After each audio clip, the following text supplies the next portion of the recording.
Today in the news, Donald Neely, a black man who police led by a rope, sues a Southeast Texas city for $1 million, and the City of Dallas's hospital capacity report. Today is October 14th, 2020, and this is Dallas Weekly News.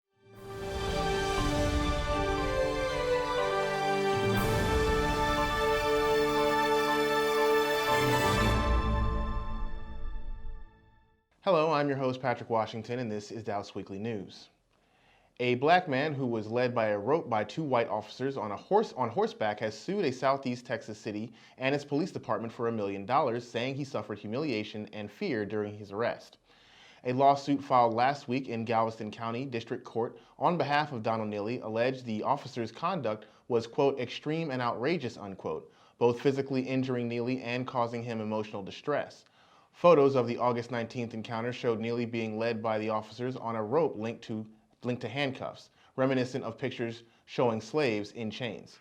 Neely, who was homeless at the time, was sleeping on a sidewalk when he was arrested for criminal trespass and led around the block to a mounted patrol staging area. In body camera video, one officer could be heard twice saying that leading Neely by a rope down the city streets would look, quote, bad.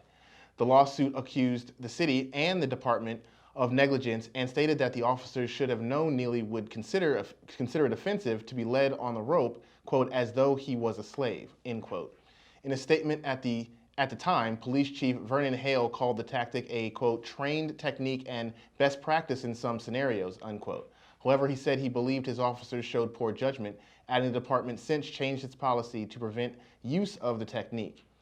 A Texas Rangers investigation determined the officers didn't break the law. Neely's criminal trespass charge was dismissed in court. His lawsuit also alleged malicious prosecution connection to this charge, and city officials declined to comment on the lawsuit to news outlets, and status conference was set for January. And now the City of Dallas's hospital capacity report.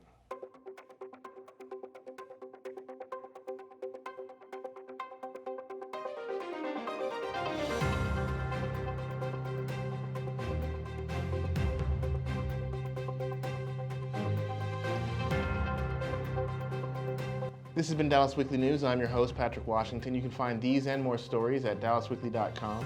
And of course, follow us on social media on Facebook, Instagram, YouTube, and Twitter.